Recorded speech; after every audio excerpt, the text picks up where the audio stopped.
Hi, welcome to the video. It's going to show you Popplet.com. This is a new website that lets you organise yourself and put down notes and present and a few other things. Not really sure what it is, but it is quite cool and fun to play with. So this is Popplet.com. I've logged in. I'm going to make a new Popplet on here. I'm going to name it under 10 minutes. I'm going to pick a colour. Let's go for this orangey colour and make one there. So it then comes up with a screen. If I double click anywhere, I get a box. So this is my title. I can make it bigger using the corners. The cross there will remove it, and it will ask you if you want to delete it. I can change the colour by clicking on this one here where it says change colour. Let's go for that nice blue. I can make the text a little bit different if I wanted to change that, and I can centre it or align it one way or the other if I wanted to as well. So that's my title. Let's just make that a little bit smaller there.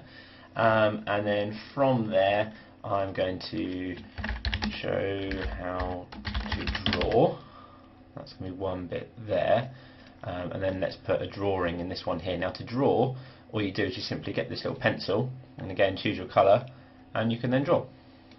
And there's your drawing that goes in there. Quite nice and easy. You can edit and undo up here from this little cog, so you can edit and undo the things if you want to. You can move them around just by simply dragging them, or if you drag when you're on the back, it moves the whole screen around as well. You can zoom out a little bit, similar to Prezi, in that you can see an overview of what it is you're doing as well. What you can also do with the Popplets is this fourth button along here. You can upload things, so you can add an image from your computer, from YouTube, from wherever. So you can click on the image there, and let's just go for a random one that we've got and see what comes up. And there we go, so we've got a random picture on there. So you can have various different things, and you can zoom out again. Right, so once you've got that, I can then, like I said, do edit and I can undo things. There's a bit of organisation if I wanted to. I can add content from various different places. So let's add content, let's add a map. So I can type in an address. Let's go with my school address and search, and I can give that a label, my school. And I can add that map in there as well. You can also add Flickr, Facebook, Amazon and YouTube content on there as well. YouTube gives you the thing where you can search for on there if you want to, so you can search through various different videos, so you just need to know what it's called and you can find it, and I can move my map to there. Other things I can do from this menu, I can view presentation mode, which I'll come to in just a second. I can export it as a picture, which I'll do a little bit later. Let's just go to view. I want to hide the name tags. This is my presentation, so I don't need to have my name all over it. So I can, if I do that, it takes the names off of here. If I put that back on, you'll see what I mean, and there they are. So presentation mode is quite nice. If you click on the little cog and view presentation mode, I'm going to record. So that's step one. Then step two, I'm going to show you how to draw, and I drew some lines and it became that picture, and then there's a map. So you can present, and it tells you to move your left and right keys and to move between your popples, and you can see it scrolls through. Quite a nice way of sharing some information without using PowerPoint, which is again something that schools tend to focus on.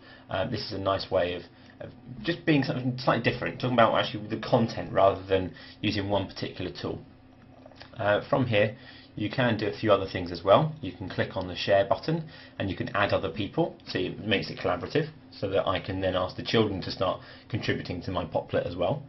And I can share.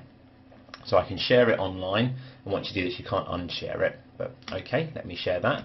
I can put it onto Facebook and Twitter, and I can email people and give them the URL. That's all fine, but the bit we look for on all these websites is embedding. So I'm going to just click in this box, and I'm going to copy. This embed means that I can put it into a blog, which is what I want to do with it.